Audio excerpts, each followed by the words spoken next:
Hello everyone. स्वागत है आप लोगों का अपने यूट्यूब चैनल टीचिंग एग्जाम्स पे।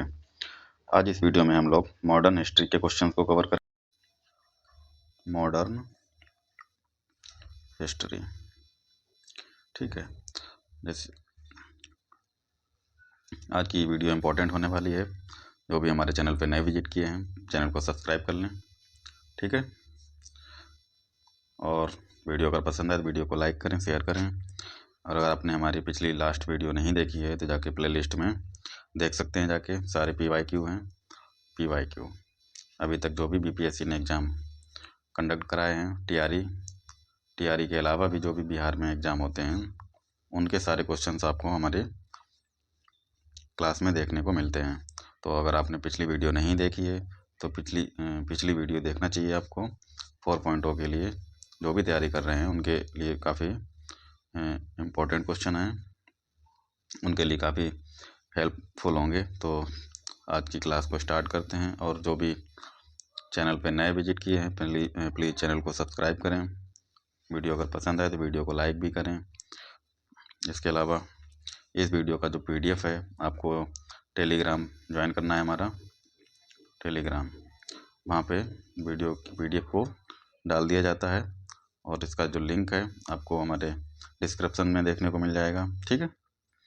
तो चलिए स्टार्ट करते हैं। आज का पहला क्वेश्चन है हमारा, कैबिनेट मिशन निम्नलिखित में से किसके लिए भारत भेजा गया? तो एक राष्ट्रीय सरकार की स्थापना के लिए? जी नहीं। सत्ता के हस्तांतरण के लिए? एक संवैधानिक व्यवस्था तैयार करने के लिए? जी बिल्कुल। पाकिस्तान के लिए जिन्ना की मांग के ब्यौरों पर काम करने के लिए? ये नहीं। तो ऑप्शन हमारा 2 सही है। ऑप्शन 2 करेक्ट है। कैबिनेट मिशन भारत क्यों आया था?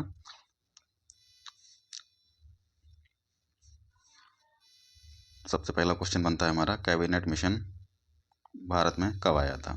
तो कब आया था? 24 मार्च 1946 को, ठीक है। ये डेट याद रखना है। और इसके अध्यक्ष कौन थे? पैथिक लॉरेंस अध्यक्ष थे इसके, पैथिक लॉरेंस, ठीक है।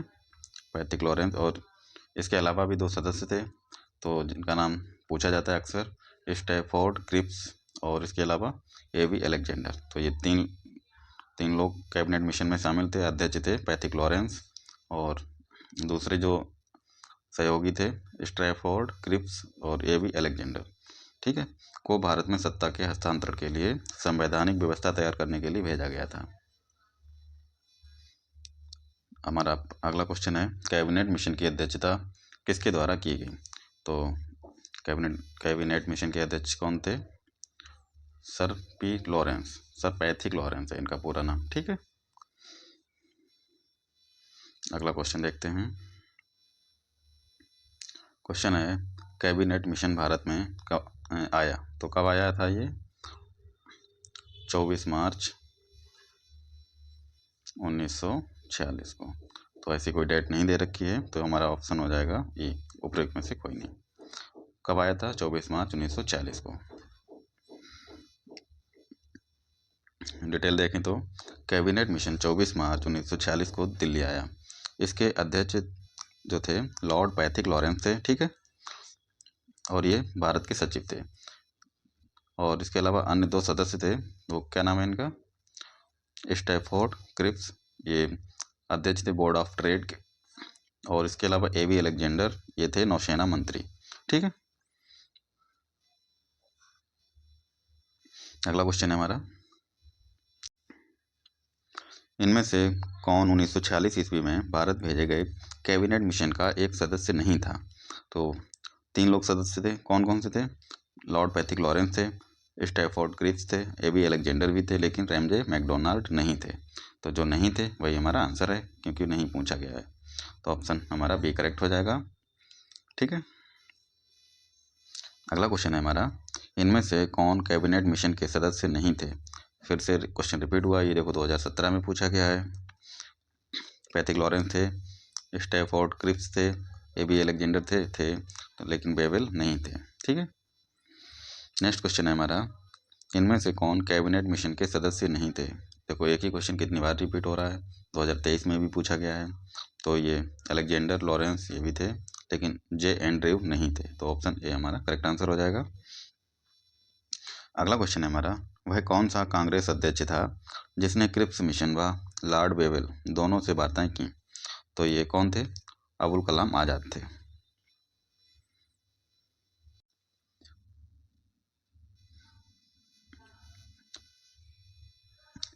इनके बारे में देखते हैं। अबुल कलाम आज़ाद वर्ष 1940 से 1946 तक कांग्रेस के अध्यक्ष रहे। कब से कब? 1940 से 1946 तक, ठीक है। उन्होंने क्रिप्स मिशन 1942 में आता है, तथा लॉर्ड वेवेल 1945 में, दोनों से वार्ताएं की थी, ठीक है। तो अबुल कलाम आज़ाद हो जाएगा हमारा राइट आंसर। नेक्स्ट क्वेश्चन है हमारे, जो क्वेश्चन बने हैं अंतरिम सरकार से, यानी कि इंटरिम गवर्नमेंट से क्वेश्चन जो भी पूछे गए वो हैं। तो अंतरिम सरकार में वित्त मंत्री कौन थे? तो पहला क्वेश्चन इंपॉर्टेंट है और ये 2022 प्री में पूछा गया है। तो वित्त मंत्री कौन थे? लियाकत अली खान। अंतरिम सरकार के वित्त मंत्री थे लियाकत अली खान। इनके बारे में जान लेते हैं। पुनर्गठित अंतरिम सरकार अक्टूबर 1940 में, वित्त मंत्री पद जो है लियाकत अली खान के पास, और गृह विभाग सरदार पटेल के पास, तथा विदेशी मामले और राष्ट्रमंडल विभाग जवाहरलाल नेहरू के पास थे। इनसे क्वेश्चन कई बनते हैं, ठीक है, तो याद रखना है आपको। गृह विभाग सरदार पटेल और वित्त मंत्री लियाकत अली खान, ठीक है। विदेशी मामले और राष्ट्रमंडल जवाहरलाल नेहरू। अगला क्वेश्चन है हमारा, हम बहुत बड़ी भूल करेंगे यदि बिहार की जनता और उनके मंत्रिमंडल को लीग के नेताओं के हिंसक व असभ्य आक्रमणों के आगे आरक्षित छोड़ देंगे। वर्ष 1946 में यह बात किसने कही थी? तो ये बात किसने कही थी?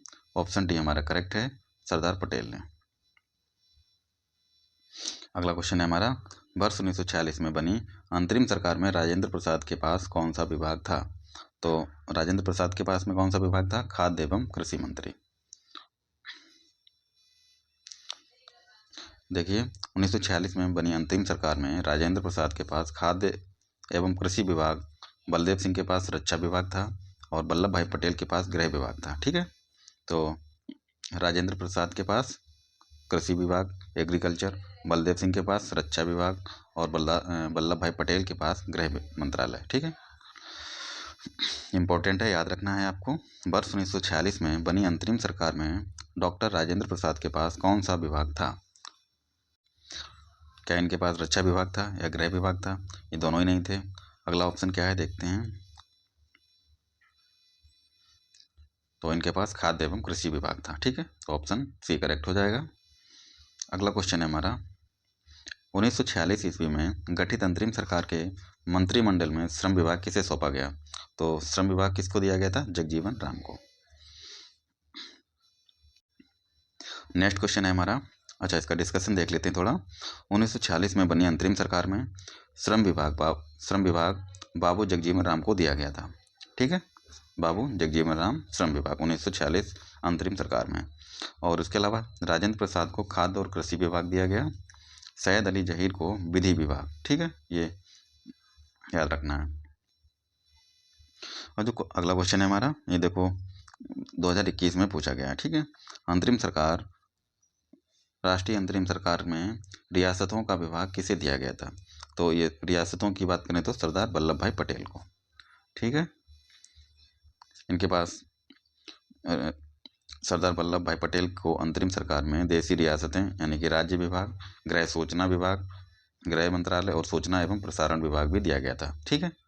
तो याद रखना है आपको रियासत, इसके अलावा गृह विभाग, सूचना एवं प्रसारण, इनको याद रखना है। अब जो क्वेश्चन बने हैं भारत का विभाजन एवं स्वतंत्रता से संबंधित हैं। तो पहला है इसमें, 20 फरवरी 1947 को प्रधानमंत्री एटली ने भारत से ब्रिटिश शासन को कब तक वापस लेने की घोषणा की थी? तो ये एटली ने भारत से ब्रिटिश शासन को कब तक वापस लेने की अनाउंसमेंट की? तो ये जून 1948 तक।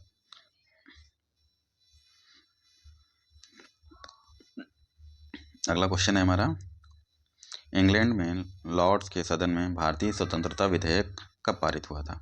तो ये 16 जुलाई 1947 को भारतीय स्वतंत्रता विधेयक को पारित किया गया था, 16 जुलाई 1947 में।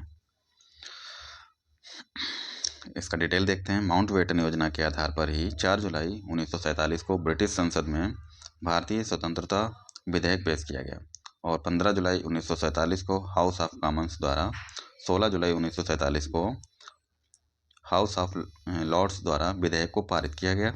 ठीक है, पारित कब किया गया? 16 जुलाई 1947 को। इसके बाद में विधेयक को राज्य की स्वीकृति मिलती है 18 जुलाई 1947 को। इसको भी याद रखना है। क्वेश्चन है हमारा, इनमें से किसने 1947 में भारत और पाकिस्तान के बीच अंतर्राष्ट्रीय सीमाएं खींचने के लिए स्थापित की गई दो सीमा आयोग का नेतृत्व किया था? तो भारत और पाकिस्तान के बीच में कौन सी रेखा है? Red Cliff. कौन सी? Red Cliff. तो ये इस रेखा का जो नेतृत्व खींचने में, इस रेखा को खींचने में जो नेतृत्व किया था, किसने किया था? तो ये नाम था सिरिल रेडक्लिफ और उन्हीं के नाम पे इस रेखा का नाम है रेडक्लिफ। ठीक है, पूरा नाम क्या था? Cyril Radcliffe. जून 1947 में सर सिरिल रेडक्लिफ की अध्यक्षता में 2 सीमा आयोग बंगाल और पंजाब का गठन हुआ। ठीक है, इस आयोग की रिपोर्ट के आधार पर भारत और पाकिस्तान के बीच सीमा का निर्धारण किया गया। चलते हैं अगले क्वेश्चन की तरफ। क्वेश्चन है हमारा, राज्य विभाग की स्थापना किसकी अध्यक्षता में की गई? तो ये सरदार पटेल की अध्यक्षता में की गई थी राज्य विभाग की स्थापना। अगला क्वेश्चन देखते हैं, किसने 1921 में पहली बार पूर्ण स्वतंत्रता की मांग को उठाया था? तो पहली बार पूर्ण स्वतंत्रता की मांग को किसने उठाया था? मौलाना हजरत मोहानी ने। ठीक है, कब? 1921 में। थोड़ा डिटेल देखते हैं इसका। वर्ष 1921 के अहमदाबाद में कांग्रेस का अधिवेशन होता है। कहाँ पे? 1921 में अहमदाबाद में। इसकी अध्यक्षता की थी हकीम अजमल खान ने। इस अधिवेशन में सर्वप्रथम मौलाना हजरत मोहानी ने पूर्ण स्वतंत्रता की मांग को उठाया, किंतु महात्मा गांधी इसके पक्ष में नहीं थे। ठीक है, चलते हैं नेक्स्ट क्वेश्चन पे। भारत के विभाजन के समय भारतीय राष्ट्रीय कांग्रेस का अध्यक्ष कौन था? तो उस समय JB कृपलानी थे। ठीक है, अगला क्वेश्चन देखते हैं, थोड़ा डिटेल देख लेते हैं इनका। भारत विभाजन यानी कि सत्ता हस्तांतरित के समय JB कृपलानी भारतीय राष्ट्रीय कांग्रेस के अध्यक्ष थे। ये 23 नवंबर 1946 के मेरठ अधिवेशन में अध्यक्ष बने और नवंबर 1947 तक अध्यक्ष रहे। बने कब थे? 23 नवंबर 1946 को। और कब से कब तक? तो 19 नवंबर 1947 तक रहे। इनके इस्तीफा देने के उपरांत डॉक्टर राजेंद्र प्रसाद अध्यक्ष बनाए गए। ये लाइन इंपॉर्टेंट है। हमारा अगला क्वेश्चन है, वर्ष 1947 के भारतीय राष्ट्रीय कांग्रेस के दिल्ली अधिवेशन की अध्यक्षता किसने की थी? तो 1947 के दिल्ली अधिवेशन की अध्यक्षता किसने की थी? JB कृपलानी ने। अगला क्वेश्चन है, अंग्रेजों द्वारा भारतीयों को वर्ष 1947 में सत्ता हस्तांतरित किए जाने के समय कांग्रेस के अध्यक्ष थे। तो कौन थे? JB कृपलानी।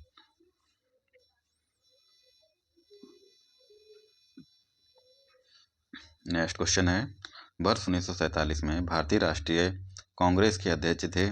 देखो 19 से कितने बार क्वेश्चन पूछा, 2005 में भी पूछा गया है। 47 में कौन थे? JB कृपलानी जी। क्वेश्चन है, देखो सेम क्वेश्चन रिपीट हो रहा, 2003-4 में भी पूछा गया। अंग्रेजों द्वारा भारतीयों को 1947 में सत्ता हस्तांतरित किए जाने के समय कांग्रेस का अध्यक्ष था JB कृपलानी। नेक्स्ट क्वेश्चन है हमारा, भारत की आज़ादी के समय ब्रिटेन में निम्नलिखित राजनीतिक पार्टियों में से कौन सी पार्टी की सत्ता थी? तो उस समय लिबरल पार्टी की सत्ता थी। ऑप्शन बी करेक्ट है हमारा।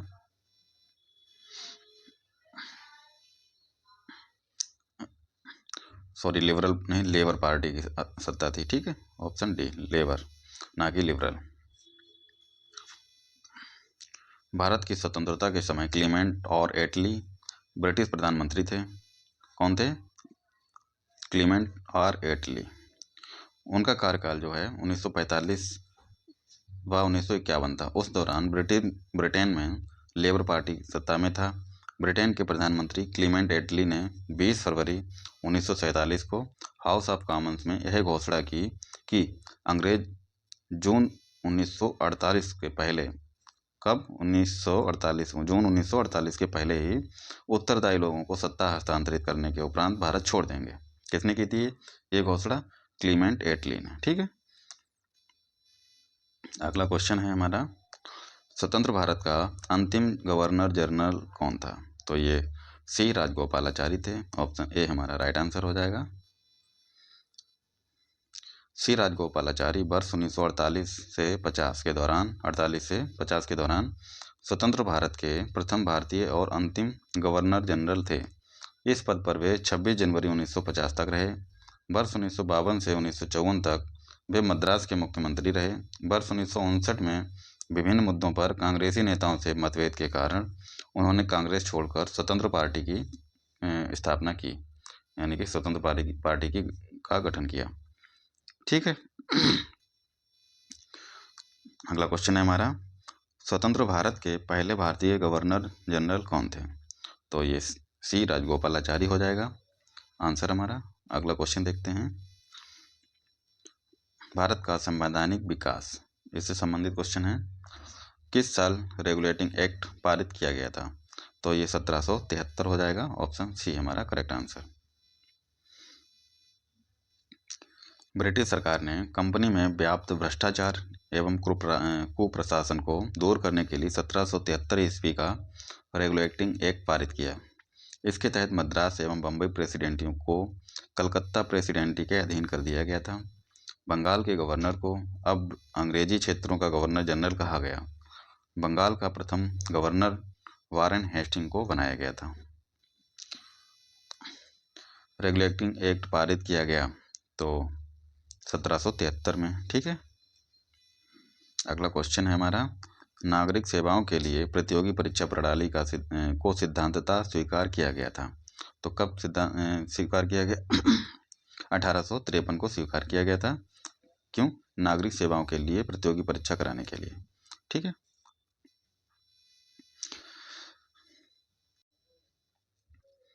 इसका डिटेल देखते हैं। 1853 ईस्वी के चार्टर एक्ट में यह व्यवस्था की गई कि नियंत्रण बोर्ड और उसके अन्य पदाधिकारियों का वेतन सरकार निश्चित करेगी। कौन? सरकार के द्वारा निश्चित किया जाएगा। तो इसके अलावा परंतु धन कंपनी देगी।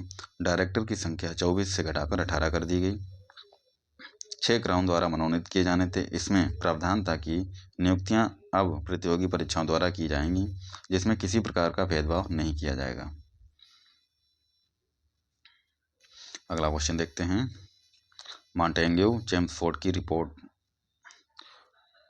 तो ऑप्शन दे रखा है, भारत सरकार अधिनियम 1919 के आधार पर बनी, यानी कि मॉन्टेग्यू चेम्सफोर्ड की रिपोर्ट जो है भारत सरकार अधिनियम 1919 के आधार पर बनी थी। ठीक है, ऑप्शन बी हमारा करेक्ट आंसर हो जाएगा। तत्कालीन भारत सचिव एडविन मॉन्टेग्यू और वायसराय लॉर्ड चेम्सफोर्ड की जो रिपोर्ट है भारतीय परिषद अधिनियम 1919 का आधार बनी थी। इस अधिनियम के तहत प्रांतों में पहली बार द्वैध शासन लागू किया गया।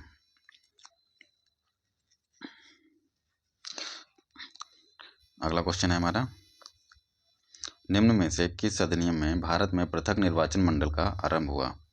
तो क्या था? रेगुलेटिंग एक्ट अधिनियम 1773 या चार्टर अधिनियम 1833? ये भी गलत, ये भी गलत। अगला ऑप्शन देखते हैं, ये देखिए, पिट्स इंडिया अधिनियम 1784, ये भी नहीं। तो भारतीय परिषद अधिनियम 1909, ऑप्शन डी हमारा करेक्ट हो जाएगा। देख सकते हैं, भारतीय परिषद अधिनियम 1909 यानी कि मार्ले मिंटो सुधार 1909 के द्वारा ब्रिटिश भारत में, यानी कि ब्रिटिश भारत में सांप्रदायिक प्रतिनिधित्व की व्यवस्था की गई। किसके द्वारा? मार्ले मिंटो सुधार के, या भारतीय परिषद अधिनियम 1909 के तहत। ठीक है, जिसके अंतर्गत मुसलमानों के लिए पृथक निर्वाचन मंडल की व्यवस्था करना था। और गांधी जी ने कहा था, मार्ले मिंटो सुधार ने हमारा सर्वनाश किया है। ये कथन किसका है? ये क्वेश्चन पूछा गया है। किसने कहा था? गांधी जी ने कहा था। अगला क्वेश्चन है हमारा, भारतीय उच्चायुक्त के पद का सृजन किस अधिनियम से हुआ? तो ये भारतीय उच्चायुक्त के पद का जो सृजन है भारत सरकार अधिनियम 1919 के अधिनियम से हुआ था। ठीक है, अगला क्वेश्चन देखते हैं। Nehru report dot dot dot की अध्यक्षता में एक कमेटी द्वारा तैयार किया गया था और इसका विषय था। तो नेहरू रिपोर्ट किसकी अध्यक्षता में तैयार की गई थी? मोतीलाल नेहरू की अध्यक्षता में। ठीक है, तो मोतीलाल नेहरू तो जगह है। मोतीलाल नेहरू की अध्यक्षता में एक कमेटी द्वारा तैयार किया गया था और इसका विषय था भारत में संवैधानिक व्यवस्थाएं। ठीक है, ऑप्शन सी करेक्ट हो जाएगा। तो नेहरू रिपोर्ट किसकी अध्यक्षता में तैयार किया गया था?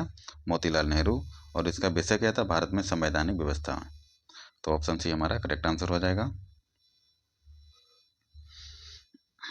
अगला क्वेश्चन देखते हैं। किस अधिनियम के बारे में जवाहरलाल नेहरू ने कहा था कि हमें एक ऐसी कार दी गई थी जिसमें सब ब्रेक थे किंतु इंजन नहीं था।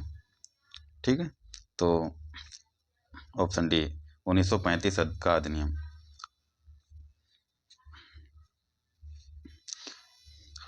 देखिए, 1935 के अधिनियम के बारे में जवाहरलाल नेहरू ने कहा था एक कार जिसमें ब्रेक तो है पर इंजन नहीं है। किसके बारे में कहा था? 1935 के अधिनियम के बारे में। वे वर्ष 1947 से 1964 तक भारत के प्रधानमंत्री रहे। वे पंचशील प्रणेता तथा गुटनिरपेक्षता में विश्वास रखने वाले थे।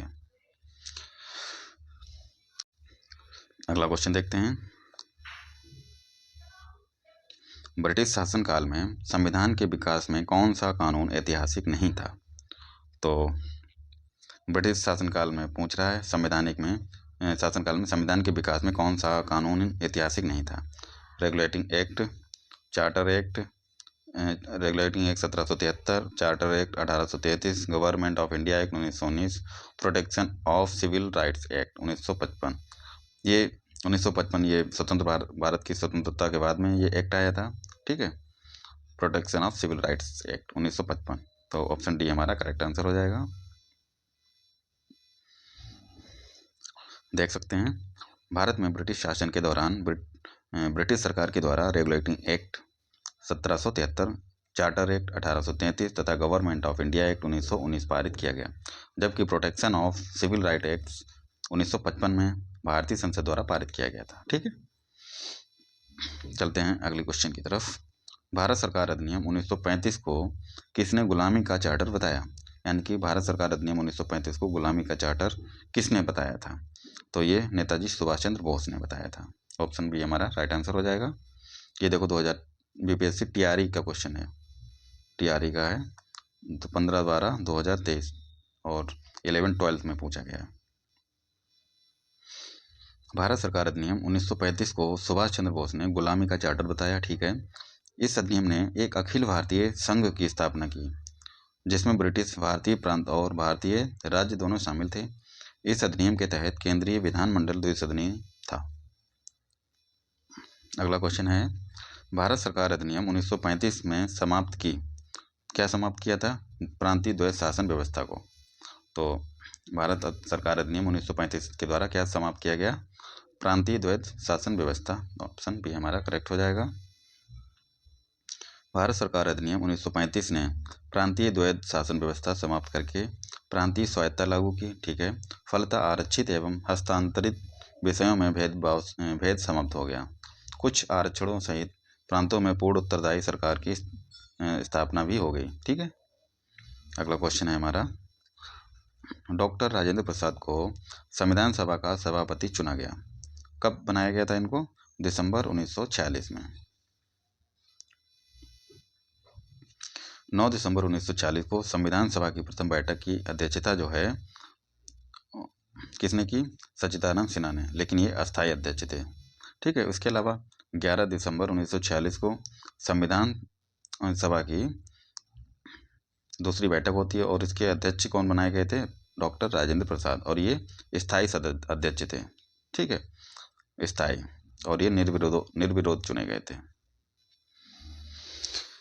अगला क्वेश्चन देखते हैं, निम्नलिखित में से किस अधिनियम के तहत लॉर्ड कॉर्नवालिस को अपनी काउंसिल के फैसलों को रद्द करने का अधिकार मिला?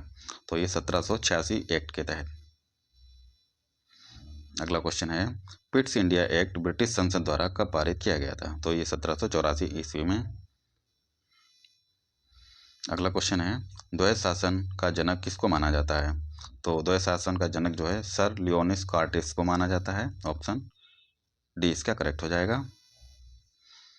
देख सकते हैं, सर लियोनिस कार्टिस द्वैत शासन का जनक माना जाता है। उसके द्वैत शासन संबंधी विचार भारत सरकार अधिनियम 1919 के आधार बने थे। नेक्स्ट क्वेश्चन है, वर्ष 1919 में जब मॉन्टेग्यू चेम्सफोर्ड अधिनियम पास हुआ तब इंग्लैंड के प्रधानमंत्री कौन थे? तो उस समय इंग्लैंड के प्रधानमंत्री कौन थे? ऑप्शन ए हमारा करेक्ट हो जाएगा, लॉर्ड जॉर्ज। ठीक है, option A is right answer. अगला क्वेश्चन क्या है देखते हैं इनके बारे में थोड़ा। वर्ष 1919 में जब मॉन्टेग्यू चेम्सफोर्ड अधिनियम पास हुआ था तब इंग्लैंड के प्रधानमंत्री डेविड लॉयड जॉर्ज थे। ये वर्ष 1916 से 1922 तक इंग्लैंड के प्रधानमंत्री रहे। कब से कब? 1916 से 1922 तक। नेक्स्ट क्वेश्चन है हमारा, मुद्दीमन कमेटी को किसकी कार्यप्रणाली पर रिपोर्ट देने के लिए नियुक्त किया गया? तो द्वैत प्रणाली, option B is correct answer है। मुद्दीमैन या मुठीमैन समिति की नियुक्ति वर्ष 1924 में अलेक्जेंडर मुद्दीमैन के नेतृत्व में आई थी। इस समिति को भारतीय परिषद अधिनियम 1919 के तहत स्थापित संविधान पर द्वैत शासन के मुद्दे पर चर्चा व जांच के लिए नियुक्त किया गया। ब्रिटिश सदस्यों के अलावा इसमें 4 भारतीय सदस्य भी थे, शिव स्वामी अय्यर और आर.पी. परांजपे, तेज बहादुर सप्रू, मोहम्मद अली जिन्ना। समिति ने अपनी रिपोर्ट वर्ष 1925 में पेश की थी। अब जो क्वेश्चन है हमारे मिसलेनियस से संबंधित हैं। ठीक है, इसके अलावा एक क्लास और होगी, 1 या 2 क्लास में ख़त्म हो जाएंगे। तो कितने क्वेश्चन बचे हैं? तो ये कल से स्टार्ट करेंगे। ठीक है, विविध आधुनिक इतिहास का विविध। पहला क्वेश्चन इसका है, यूनाइटेड किंगडम की महारानी एलिजाबेथ द्वितीय के संबंध निम्नलिखित में से कौन सा कथन सही है? तो ऑप्शन ए सही है, उन्होंने 70 वर्षों तक शासन किया और 96 वर्ष की आयु में उनकी मृत्यु हो गई।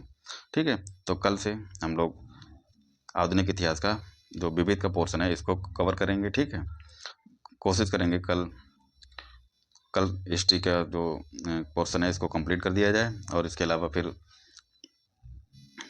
हिस्ट्री के अलावा ज्योग्राफी